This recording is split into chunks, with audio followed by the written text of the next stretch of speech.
everybody, welcome to my update for week 10. Finally, I can do another single week update because I'm filming this on time. Yay!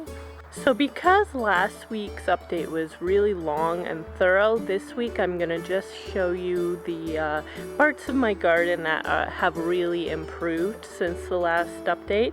So let's get started. So we'll start back here with my smaller garden. I definitely want to show you these alpine strawberries because they have flowered and they have also started developing some fruit. So here is a tiny little strawberry. Unfortunately, I can't get it into focus very well, but hopefully you guys can see that. And then over here we have 3. with 2 of them being quite large, or, well, bigger than the other one anyway. So there's 1, there's 2, and there's a 3rd one that's again pretty small. So far I have 4 developing strawberries on this plant, and I'm excited to taste them. Next to the strawberries I have my row of garlic plants. And you can see that some of these leaves are starting to yellow, and that's not a bad thing like you might think. It just means that the garlic is almost ready. Once about half of the leaves on each garlic plant turn yellowish brown, then I'll know that my garlic is ready to be pulled up. So the last thing I'll show you in this garden is my rhubarb. It has gotten quite large.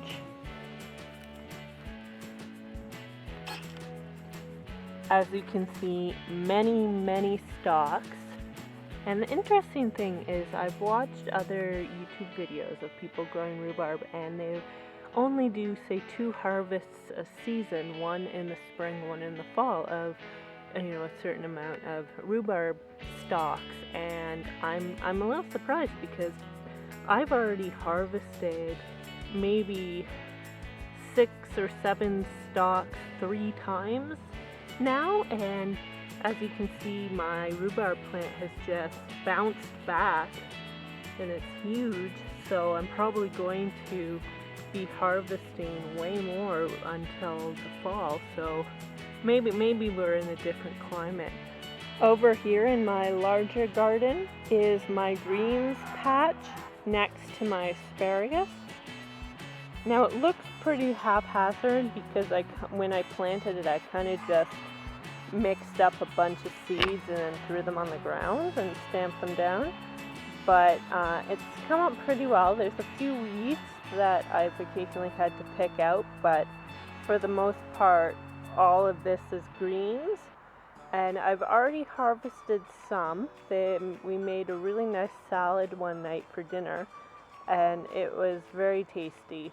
The one thing I would recommend though when you're growing your own greens, instead of just holding them under running water to wash them, I would recommend you putting them into a bowl of water and sort of swirling them around with your fingers, because there's a lot of ridges in each green leaf, and it can hold dirt, which you really don't want when you're eating a salad, because you kind of end up crunching down on this grain of dirt and it's really gross.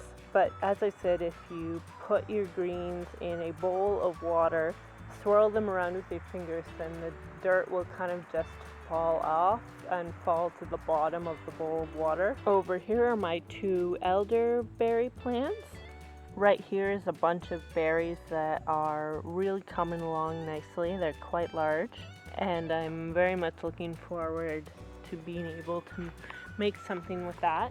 Over here on this plant, there is another bunch of berries that are coming along. In my front garden, my grapevine is continuing to get taller. So it's got just one more rung length to go up before I can start training it onto the nylon mesh. So that's really exciting. My prized bell peppers. There were originally 5 on this but I decided to actually remove one of the smaller ones that's sort of in the middle of the 4, because then that'll give the other 4 a chance to get even bigger. So you can see this is a pretty good sized one right here. And while we're on the subject of peppers, check out my 2 jalapeno pepper plants. They don't look that big, but they have started flowering and producing peppers. So this, oh, can you see that? Oh shoot. Okay, I accidentally picked it off, but that's okay. We can freeze that or put it in the fridge and have a nice hot pepper. And there's another one here that will get bigger. I wish it just wasn't blocking the sun, but hopefully you guys can see that. My rutabagas and carrots are also really doing well. You might remember on this tomato plant there had been 2 large green tomatoes at the base, and after a while they just weren't ripening up, and the bugs were also getting at them, so I made the decision to take them off with the idea that it would promote the plant putting more energy towards more flower production and other tomatoes, which does seem to be correct. As you can see, there's quite a large tomato right here. There's some more flowers, but over here there are some green tomatoes too, if I can get you in the sun there. I'm really pleased with these tomato plants. Since I've been pruning them by taking off the suckers, I think it really has helped them put more energy into their fruit section. My bunch of hot pepper plants here have started really doing well. So I'm hopeful that by around mid-September we should be getting a couple hot peppers off of them. My nasturtiums have been doing well, and although I primarily planted them as companion plants because their flowers help attract beneficial insects, I have also been using some of the leaves in salads and in pestos, because the leaves of nasturtiums are edible as long as you grow them from a seed that you know produces an edible specimen.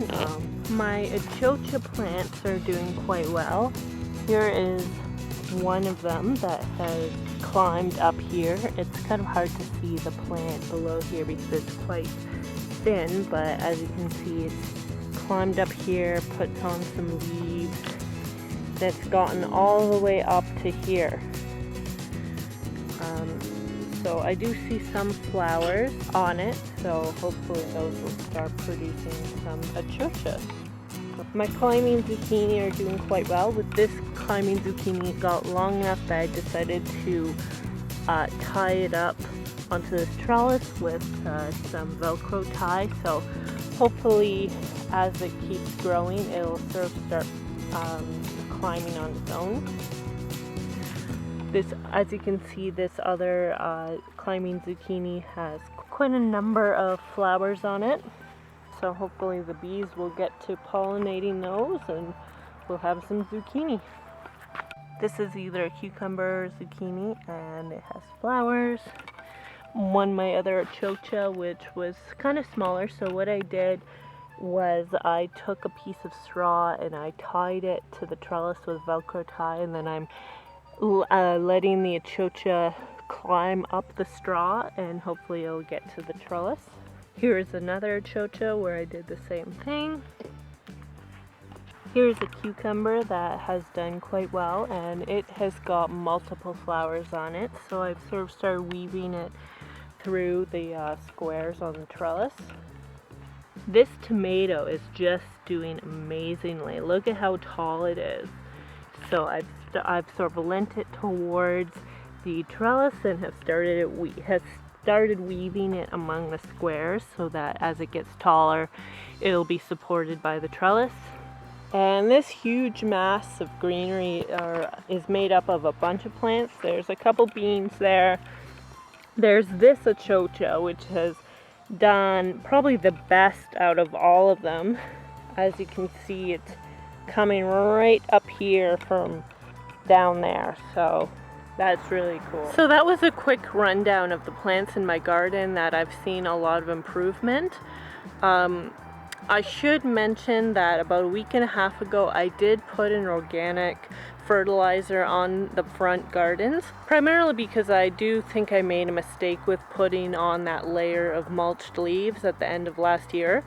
I didn't put enough nitrogenous material with the leaves, and so even though I covered the leaves with dirt and compost at the start of this year, it was still this sort of matted layer underneath, and I think that the leaves, being carbon materials, ended up taking up a lot of the nitrogen in the surrounding soil in order to continue breaking down because it wasn't broken down yet. That was definitely a mistake that I'm not going to do again. I'm going to probably just put on either finished compost or, an equal amount of nitrogenous and carbon materials at the end of this year. So thanks for coming along on that brief update, and I hope you guys are enjoying your own growing season. If you like this video, please like and subscribe, and I'll see you next time. Happy gardening!